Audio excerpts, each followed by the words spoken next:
So hello भाई लोग, क्या हाल चाल आप सभी के। स्वागत है आपका एक और नई वीडियो में, जिसमें मैं आपको सिखाने वाला हूँ आज व्हाट इज़ ऑप्शन ट्रेडिंग। जैसा कि आपको पता है कि मैंने सीरीज़ स्टार्ट करी है जिसमें मैं आपको basic to advance option buying के बारे में सिखाने वाला हूँ।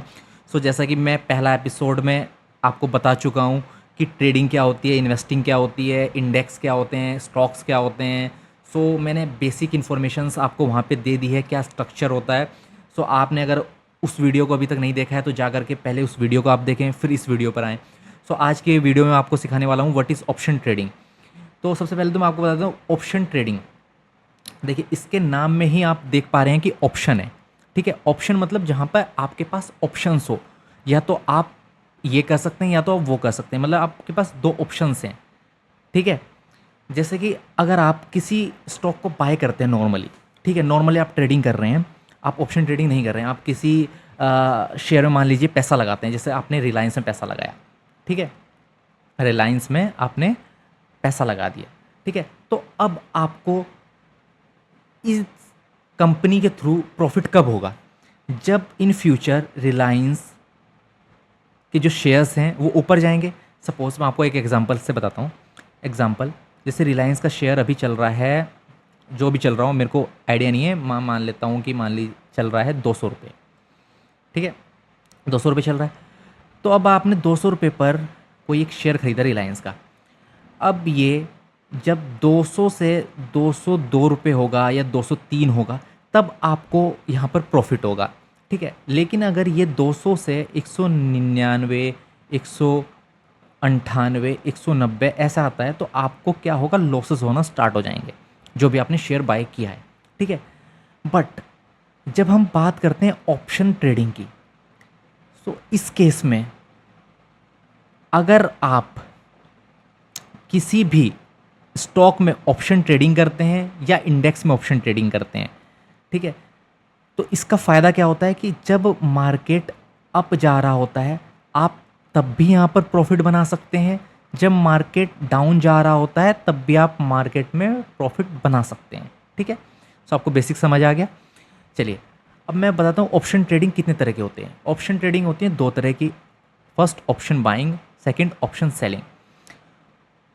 ऑप्शन सेलिंग एक पूरा ही अलग टॉपिक है जिसको हम आने वाली वीडियोस में इन फ्यूचर जब मैं सिखाऊंगा तो वहाँ पे हम इसको समझ लेंगे अच्छे से क्या होता है। बट जो हमारा मेन फोकस होगा अभी वो होगा ऑप्शन बाइंग पे। प्योरली हम ऑप्शन बाइंग सीखने वाले हैं इस सीरीज़ के अंदर। ठीक है, तो अब हम ऑप्शन बाइंग के बारे में स्टार्ट करते हैं। अब ऑप्शन बाइंग को समझने के लिए सबसे पहले हमें पता होना चाहिए what is call option and what is put option, जिसे हम कहते हैं सी, पुट जिसे हम कहते हैं पी। ठीक है, अब आप सोच रहे होंगे सी पी क्या है। सो देखिए, जैसे भी मैंने आपको ऊपर बताया कि जब मार्केट ऊपर जाए तब भी आप पैसा कमा सकते हैं, जब मार्केट नीचे जाए तब भी आप पैसा कमा सकते हैं। सो जब मार्केट अप जा रही होती है तब हमें कॉल ऑप्शंस को बाय करना होता है, ऑप्शंस को बाय करना होता है। जब मार्केट डाउन जा रही होती है तब हमें पुट ऑप्शंस को बाय करना होता है। ठीक है, आप दोनों चीज़ में एक सिमिलैरिटी देखेंगे कि दोनों ही केसेस में हम लोग बाय कर रहे हैं, क्योंकि जैसा कि आपने देखा कि इसका नाम ही है ऑप्शन बाइंग, ऑप्शन बाइंग। सो दोनों ही केसेस में हम लोग यहाँ बाइंग करके चलेंगे। ठीक है, अब आपको समझ आ गया कि जब मार्केट ऊपर जाएगी तो हम लोग कॉल ऑप्शन को बाय करेंगे और जब मार्केट नीचे जाएगी तो हम लोग पुट ऑप्शन को बाय करेंगे। ठीक है, अब इतना समझ आया, call option put option. Call options जो होते हैं वो तीन तरह के होते हैं, आईटीएम, ओटीएम, एटीएम। इसी तरह से पुट ऑप्शन भी तीन तरह के होते हैं, ओटीएम, आईटीएम, एटीएम। मतलब आईटीएम, ओटीएम, एटीएम वो थोड़ा अरेंजमेंट में दिक्कत होगी, वरना वो सेम चीज़ है। ठीक है, अब आईटीएम क्या होता है? इसे कहते हैं हम इन द मनी। ओटीएम क्या होता है? OTM, out of the money. ATM क्या होता है? At the money. यही सेम चीज़ P के लिए भी है, इन OTM, ITM और ATM। ठीक है, अब आप नहीं समझ पा रहे होंगे कि सर ठीक है, आपने CP तो समझा दिया कि जब मार्केट ऊपर जाएगी कॉल को बाय करेंगे, जब मार्केट नीचे जाएगी तो P को बाय करेंगे। फिर आपने बता दिया ITM, OTM, ATM 3 तरह के C होते हैं और 3 ही तरह के P ऑप्शंस होते हैं। सर अब ये है क्या? तो इसके लिए मैं आपको लेके चलता हूँ सीधा चार्ट के ऊपर, फिर वहाँ से मैं आपको समझाऊंगा। ये आ गए हम चार्ट के ऊपर। ठीक है, ये धन ब्रोकर है जिसमें मैंने चार्ट को ओपन कर रखा है। ठीक है, यहाँ पे निफ्टी 50 का इंडेक्स ओपन है जो कि 1 मिनट के टाइम फ्रेम पर ओपन हुआ है। यहाँ पे मैंने 2 फ्रेम्स ओपन कर रखे हैं। अब मैं यहाँ आपको दिखाने वाला हूँ ऑप्शन चेन, जिसमें मैं आपको बताऊँगा ATM, ITM और OTM के बारे में। मैं बस खाली इस वीडियो में आपको ATM, ITM और OTM बताऊंगा। यहाँ पर जो OI, चेंज परसेंट, वॉल्यूम, आपको ये सब दिख रहा होगा, ये मैं इसके लिए एक प्रॉपर अलग से एक नई वीडियो बना दूंगा जिसमें मैं आप ऑप्शन चेन के बारे में बताऊंगा पूरा का पूरा, क्योंकि एक थोड़ी सी डिफरेंट चीज़ है ऑप्शन चेन को समझना। सो वो मैं किसी एक नेक्स्ट वीडियो में आपको बता दूंगा, बट इस वीडियो में आपको बताऊँगा ITM, OTM और ATM क्या होता है। अब आप यहाँ पर जैसे देख पा रहे होंगे, यहाँ पर C लिखा है और यहाँ पर PE लिखा है। ठीक है, तो CE, अब देखिए, अभी आपको पहले मैं आपको इसको साइड करता हूँ थोड़ा सा। अब मैं लेके चलता हूँ निफ्टी 50,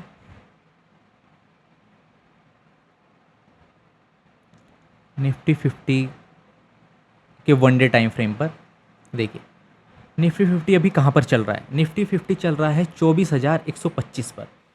तो आप एक चीज़ को नोटिस करिएगा, जो मार्केट जिस भी प्राइस पर चल रहा होता है, जैसे मार्केट अभी चल रहा है 24,125 पर, इसको कहेंगे हम लोग ATM। ये हमारा हो जाएगा रेफरेंस पॉइंट। रेफरेंस पॉइंट मान लीजिए यही मार्केट चल रहा होता 24,160 पर, तो मार्केट का जो ATM हो जाता वो होता 24,160। ये हमारा रेफरेंस पॉइंट होता है, मार्केट जहाँ पर भी चल रहा होता है जिस मोमेंट पर। ठीक है, उसके हिसाब से हम डिसाइड करते हैं OTM क्या होगा और ITM क्या होगा, मतलब इन द मनी क्या होगा और आउट ऑफ द मनी क्या होगा। सो अब मैं आपको दिखाता हूँ कि मार्केट 24,125 पर चल रहा है। तो ये जो हमारा है ये हो गया हमारा ATM, दोनों ही केस के लिए, CE के लिए भी और PE के लिए भी। ठीक है, अब जब हम 24,125, देखिए जब हम ऊपर बढ़ेंगे तो यहाँ लिखा है 24,100, फिर लिखा है 24,050। तो मतलब क्या हुआ कि मार्केट 24,125 चल रहा है, तो ऊपर जो ये प्राइस लिखे हैं ये 24,125 से कम है। मतलब मैं आपको यहाँ दिखाता हूँ ये प्राइसेस कहाँ आएंगे। देखिए ये 24,125 है, फिर नीचे जैसे जैसे आप नीचे चलेंगे, जैसे जैसे नीचे चलेंगे आप देखेंगे यहाँ पे 24,000 कहीं 100 होगा, 24,050, 24,080 है, 24,040 है। सो आपको क्या समझ आ रहा है यहाँ से कि जैसे जैसे हम नीचे जाते जाएंगे मार्क ATM से, वो प्राइस हमारे लिए इन द मनी बनता जाएगा। किस केस के लिए? जब हम लोग मार्केट में CE ऑप्शन को बाय करने वाले होंगे, समझ रहे हैं? और जब हम लोग मार्केट में, देखिए 24,125 ये बेस है, 24,150 मतलब ज़्यादा, मतलब मार्केट ऊपर जब जाएगा तो ये प्राइसेस शो होंगे। तो इस केस में जब हम लोग मार्केट में CE बाय करेंगे तो ये जो इसके सामने जो लिखे हुए हैं, ये जो प्राइसेस मेंशन हो रहे हैं 107 रुपये, 85 रुपये, 66 रुपये, ये क्या होंगे? OTM, out of the money. ठीक है, और जब हम P की बात करते हैं तो P में पूरा रिवर्स हो जाता है। P में जैसे ATM चल रहा है 24,125, तो जब हम लोग ऊपर की तरफ बढ़ेंगे तो हमारे ये जो प्राइसेस हैं ये सारे इन द मनी बन जाएंगे, और जब हम लोग नीचे की तरफ बढ़ेंगे 24,050 ये हमारे OTM बन जाएंगे। ठीक है, ये चीज़ समझ आई आप लोगों को? मैं एक बार फिर से आपको समझा देता हूँ, अगर आपको नहीं समझ आई होगी तो। बेसिकली जैसे कि मार्केट, सिंपल समझिए आप कि मार्केट अभी हमारा चल रहा है 24,125 पर, 24,125 पर। अब आपको ट्रेडिंग करनी है, अब आप आए ट्रेडिंग करने के लिए, तो आप लोग क्या करेंगे? या तो आप 24,125 का कॉल ऑप्शन बाय कर लीजिए, ठीक है, या आप 24,100 का कॉल ऑप्शन बाय कर लीजिए, या आप 24,050 का कॉल ऑप्शन बाय कर लीजिए, या 24,000 का बाय कर लीजिए। तो ये जो ऑप्शन आप बाय करेंगे ये सब होंगे इन द मनी कॉल ऑप्शन के लिए। मान लीजिए मार्केट ऊपर जा रही है और आपको कॉल ऑप्शन बाय करना है, सो आपके पास ये ऑप्शंस हैं, आप इनमें से कुछ भी बाय कर सकते हैं। 24,125 बाय करेंगे तो वो ATM ऑप्शन होगा, और जब 24,100 उससे कम का बाय करेंगे तो वो इन द मनी होगा, उससे ज़्यादा का बाय करेंगे तो आउट ऑफ द मनी होगा। इसी तरह से जब मार्केट नीचे डाउन साइड में जा रही है और आपको पुट ऑप्शन बाय करना है, तो आप क्या करेंगे? जब 24,125 करेंगे ATM, दोनों के C और P के लिए ये तो ATM ही रहेगा। लेकिन जब आप लोग क्या करेंगे 24,125 24,100 का बाय करेंगे जब आप पुट ऑप्शन, तो ये आपका आउट ऑफ द मनी बन जाएगा। 24,050 करेंगे तो ये भी आउट ऑफ द मनी बन जाएगा। जब आप 24,150 करेंगे तो ये आपका इन द मनी पुट ऑप्शन बन जाएगा। ठीक है, अब आप कहेंगे कि इतना क्यों समझना, मतलब ITM OTM ATM हम तो कुछ भी बाय कर लेंगे? नहीं, ऐसा नहीं है, आप कुछ भी बाय नहीं कर सकते। आपको समझना पड़ेगा कि मार्केट में आपको ATM बाय करना है, OTM बाय करना है, या ITM बाय करना है। ठीक है, उसके हिसाब से आपके जो ऑप्शन के प्राइसेस हैं वो मूव होंगे, और उसके हिसाब से आप प्रॉफिट कमा पाएंगे। ठीक है, तो अभी मैं इसको कट कर दे रहा हूँ और मैं आपको लेके चलता हूँ स्लाइड के ऊपर सीधा। आइए स्लाइड के ऊपर आ गए हम लोग।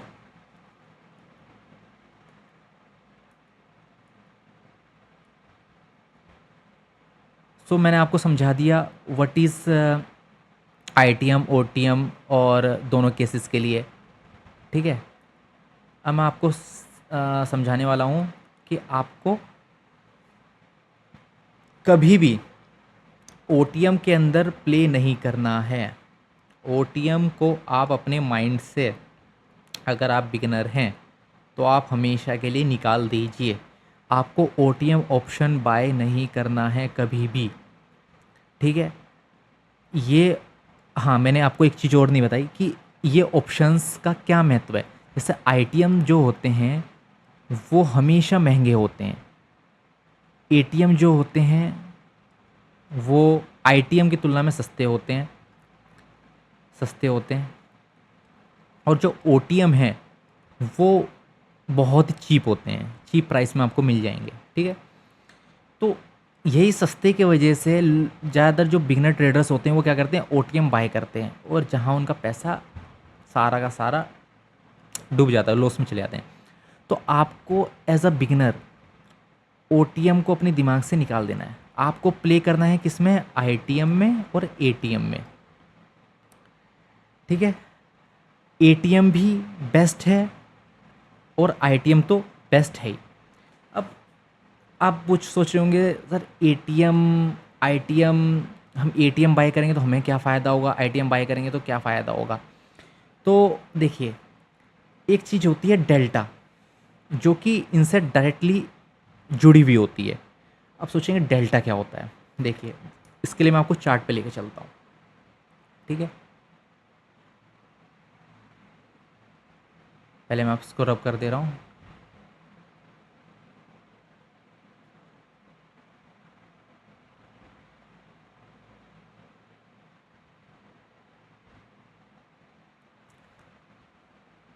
हम लोग आ जाते हैं ट्रेडिंग व्यू के चार्ट पर। यहाँ से ट्रेडिंग व्यू ओपन कर लेते हैं।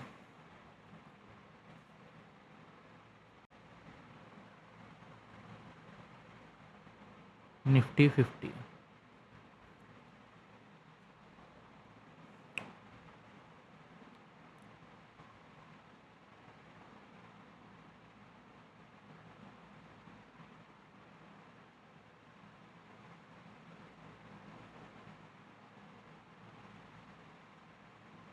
देखिए, अब जैसे मैंने ये यहाँ पे कुछ एनालिसिस करी है, इसको मैं डिलीट कर देता हूँ।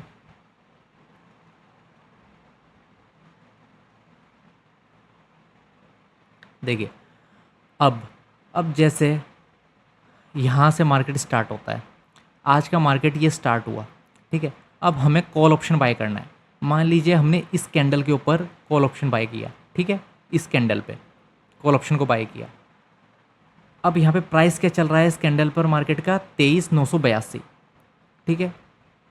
तो हमने क्या किया, ये 23,982 मैंने आपको क्या बताया था कि जिस भी कैंडल पे आपको बाय करना हो और जहाँ पे भी मार्केट चल रहा होता है वो उस टाइम उसका बन जाता है एटीएम, कॉल ऑप्शन केस में और पुट ऑप्शन केस में भी, दोनों केस में। और जब हम उसके नीचे आएंगे तो वो जितने भी प्राइसेस होंगे वो सब होंगे इन द मनी। तो मान लीजिए हमने यहाँ पे बाय किया एक एटीएम का कॉल, तो जब मार्केट यहाँ से इस कैंडल से मूव करा, मान लीजिए अगली कैंडल मूव करी 40 पॉइंट की, ठीक है। अब 40 पॉइंट की जब ये कैंडल मूव करी तो ये तो इंडेक्स में मूवमेंट हुई। अब ऑप्शंस में हमें कितना प्रॉफिट होगा इसका हमें पता लगता है डेल्टा के थ्रू, ठीक है। समझ गए आप लोग बात कि इंडेक्स में जितना मूवमेंट हुआ उसके हिसाब से हमें कितना प्रॉफिट होगा वो हमें पता लगेगा डेल्टा के थ्रू। और वो डेल्टा जुड़ा होता है आईटीएम, ओटीएम और एटीएम से। हालांकि प्रॉपर अच्छे तरीके से नहीं हम लोग बता लगा सकते कि प्रॉपर कितनी वैल्यू में इंक्रीमेंट होगी, बट एक अंदाजन आपको पता लग जाएगा, ठीक है। तो अगर हम लोग मान लीजिए इस कैंडल बाय करते और 40 पॉइंट इंडेक्स में मार्केट ने मूव किया, तो अगर हम लोग यहाँ पर एटीएम का कॉल ऑप्शन बाय करके रखते, अगर हम लोग यहाँ पर एटीएम सी बाय करते तो 40 रुपये पर हमें कितना फ़ायदा होता। तो इसका पता लगता है हमें डेल्टा के थ्रू। एटीएम का जो डेल्टा होता है वो होता है 0.5, ठीक है। तो 40 पॉइंट पर हमें कितना प्रॉफिट होता वो हम मल्टीप्लाई करते 0.5 से, मतलब 20 रुपये का, ठीक है। 20 रुपये का प्रॉफिट होता हमें अगर निफ्टी का आप एक लॉट बाय करके रखते तो, जो कि अभी 75 क्वांटिटी का एक लॉट है, ठीक है। और अगर हम यहाँ पर इस कैंडल पे एटीएम ऑप्शन को बाय ना करके in the money option buy करके रखते, डीप इन द मनी, देखिए deep in the money ATM, ये मैं आपको अच्छे से सिखाऊंगा, आप टेंशन मत लीजिए, घबराइए मत, आप बस मेरे साथ बने रहिए, आपको कोई भी परेशानी नहीं होगी ये सब समझने में। जब मैं बात करता हूँ डीप इन द मनी की, मान लीजिए मैंने ये इन द मनी ले रखा होता आईटीएम, सो मेरा इसका जो डेल्टा होता है उसकी वैल्यू होती है 1। तो अगर यहाँ पे 40 पॉइंट इंडेक्स में मूव किया तो हमारा ऑप्शन में कितना पॉइंट का मूवमेंट होता है, कितना प्रॉफिट होता है, मतलब 40 इंटू 1, मतलब सीधा 40 रुपये का। तो आप एक चीज़ नोटिस कर पा रहे हैं, आपने एक चीज़ नोटिस करी, आपने दोनों ही केस में 1 लॉट बाय किए, ठीक है। एटीएम बाय किया तो आपको 20 रुपये का प्रॉफिट हुआ, आईटीएम बाय किया तो आपने 40 रुपये का प्रॉफिट हुआ, ठीक है। तो आपको समझ आ रहा है डिफरेंस कि मतलब आईटीएम एटीएम में क्या फ़र्क है। एटीएम थोड़ा सस्ता होता है, तो अगर आप कम पैसा लगाएंगे तो, हालांकि आप लॉट एक ही खरीद रहे हैं, लेकिन एटीएम को जब आप खरीद रहे हैं तो आपको 20 रुपये का फ़ायदा हो रहा है, मतलब 75 इंटू 20, ये आपको टोटल प्रॉफिट होगा जब आप एटीएम ऑप्शन बाय करेंगे, जो कि आपको थोड़ा सस्ता मिलेगा। अगर आप आईटीएम वहीं बाय करते हैं तो आपको फ़ायदा होगा 40 पॉइंट पर 40 रुपये का, और आपके पास क्वांटिटी कितनी है 75, मतलब एक लॉट में 75 क्वांटिटी होती है, तो अब आपको ये प्रॉफिट मिलेगा। तो देख रहे हैं, मतलब दोनों केसेस में आप लॉट एक ही बाय कर रहे हैं, लेकिन अगर आप एटीएम बाय कर रहे हैं तो आपको प्रॉफिट थोड़ा कम हो रहा है, आईटीएम कर रहे हैं तो आपको प्रॉफिट बहुत ज़्यादा हो रहा है। ठीक है। और अगर आप यहीं पे आपको मैं बता देता हूँ कि अगर आप ओटीएम बाय कर लेते हैं, ओटीएम बाय कर लेते हैं यहाँ का, तो जब चाल ओटीएम का जो डेल्टा होता है वो 0.2 0.1 इस तरह से होता है, 0.3 0 पॉइंट जो कह लो 0.01 इस तरह से डेल्टा होता है। तो मतलब जब आप 40 पॉइंट इंडेक्स मूव करेगा तो मार्केट में आपको कितने रुपए का फ़ायदा होगा? 8 रुपये का। अब आप समझ पा रहे हैं, ये बेशक ही सस्ता मिलेगा। आप एक लोट बाय करेंगे निफ्टी का जिसमें 75 क्वांटिटी होती हैं, ठीक है, एक लोट में 75 क्वांटिटी होती हैं, और जब 75 एक क्वांटिटी पे आपको 8 रुपये का फ़ायदा होगा तो 75 पे इंटू 8। अब आप खुद अपने आप इन तीनों में डिफरेंस समझ लीजिए। ठीक है।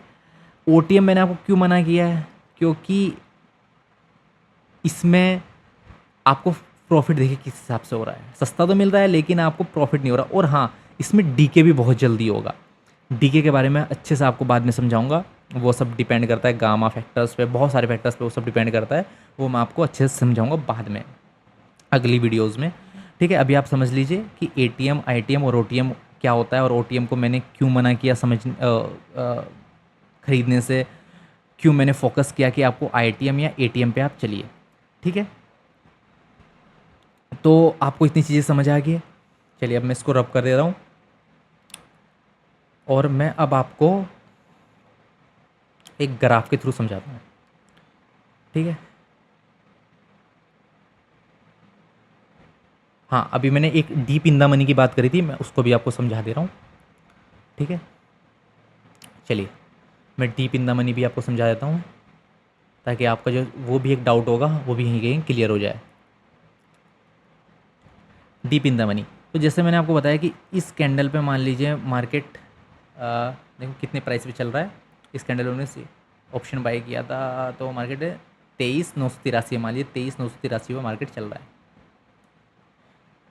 23,983 पे मान लीजिए मार्केट चल रहा है।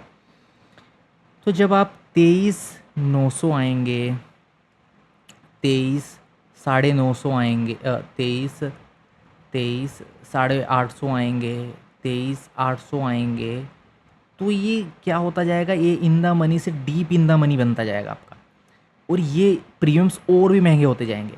तो जैसे कि मैंने आपको बताया कि अगर आप 23,983 पे चल रहा है और अगर आप 23,900 का बाय करते हैं तो आपको थोड़ा सस्ता मिलेगा as compare to deep in the money, और जो इसका डेल्टा होगा वो आपका लाई करेगा 0.7 से 0.8।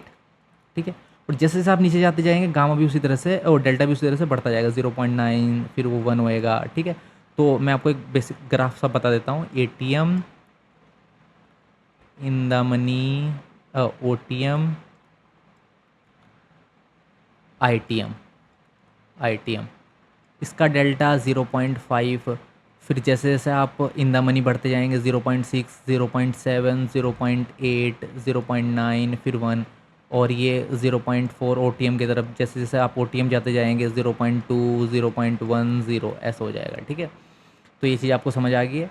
इन the money, deep in the money, deep OTM भी सेम उसी तरह से डीप इन द मनी है। जितना आप ज़्यादा दूर जाते जाएंगे वो आपका डीप ओटीएम बनता जाएगा और उस हिसाब से उसके डेल्टा की वैल्यू होती जाएगी। तो चलिए अब आपको ये चीज़ समझ आ गई हैं कि एटीएम क्या होता है, आईटीएम क्या होता है। मैं आपको लेके चलता हूँ स्लाइड पे। अब इस चलिए मैं आ गया हूँ, जो अभी मैंने आपको एटीएम, आईटीएम और ओटीएम समझाया उसे डेल्टा किस तरह से उनका चेंज होता है वो मैंने यहाँ पे आपको ग्राफ के फॉर्म में दिखा रखा है। ठीक है। तो देखिए ये ओटीएम, ये एटीएम, ये आईटीएम, सेम मैंने आपको अभी समझाया था। एटीएम, आईटीएम, ओटीएम, ये है डेल्टा। देखिए डेल्टा की वैल्यू लिखिए 0, 0.2, 0.4, 0.5, 0.8, 1, 1, 1। तो देखिए ये है ओटीएम। तो जब ये ओटीएम है तो डेल्टा की वैल्यू क्या है, इसमें 0 है। जैसे जैसे ओटीएम से आप, ये है डीप ओटीएम, डीप ओटीएम से हल्का हल्का हल्का हल्का हल्का जैसे जैसे जैसे एटीएम की तरफ आप बढ़ते जाएंगे, एटीएम की तरफ आप बढ़ते जाएंगे, एटीएम की तरफ आप बढ़ते जाएंगे। देखिए एटीएम पर वैल्यू क्या हो गई, 0.5 हो गई डेल्टा की वैल्यू। ठीक है, सी के केस में भी यही है और पी के केस में भी सेम चीज़ें होंगी। सी और पी के केस में सेम चीज़ें होंगी डेल्टा की वैल्यूज़ ओटीएम, एटीएम और आईटीएम के लिए। बस वहाँ पे डिफरेंस क्या होगा कि सी के केसेस में जो आईटीएम होते हैं वो पी के केसेस में ओटीएम बन जाएंगे, और सी के केसेस में जो ओटीएम होते हैं पी के केसेस में वो आईटीएम बन जाएंगे। एटीएम दोनों ही केसेस में सेम रहेगा। ठीक है, और जैसे जैसे और बढ़ते जाएंगे और बढ़ते जाएंगे और बढ़ते जाएंगे, मतलब जैसे जैसे देखिए आईटीएम की तरफ हम बढ़ते जा रहे हैं, आईटीएम ओटीएम से आईटीएम आए तो ओटीएम से एटीएम आए तो डेल्टा की वैल्यू होगी 0.5, और जैसे जैसे हम आईटीएम की तरफ बढ़ेंगे तो देखिए यहाँ डेल्टा की वैल्यू 0.8, जैसे जैसे डीप आईटीएम में आ जाएंगे वहाँ पे डेल्टा की वैल्यू 0.1 हो जाएगी। ठीक है, तो ये बेसिकली एक ग्राफ है। ठीक है, एक ग्राफ के फॉर्म में आपको समझा रखा है। अगर आपको कोई चीज़ नहीं समझ आ रही है ग्राफ के फॉर्म में, बेसिक मैंने सिंपल से आपको समझा दिया है एटीएम आईटीएम ओटीएम क्या होता है। ठीक है, तो ये थी आज की वीडियो। कैसी लगी आप सभी को? अगर आपको अच्छी लगी हो, पसंद आई हो, और आप इसी तरह से और भी वीडियोस को आप देखना चाहते हो और आप चाहते हैं कि मैं इस सीरीज़ को कंटिन्यू रखूं, तो प्लीज़ मेरे इस चैनल को सब्सक्राइब कीजिए और मेरी वीडियोस को लाइक कीजिए और ज़्यादा से ज़्यादा शेयर करने की कोशिश करिए जितना आप कर सकते हैं। वरना अगर आप भी खुद समझ रहे हैं और अच्छे अच्छे कमेंट्स लिख रहे हैं तो मेरे लिए उतना ही काफ़ी है। तो चलिए मिलता हूँ मैं फिर से आपको एपिसोड नंबर 3 में। तब तक के लिए बाय बाय।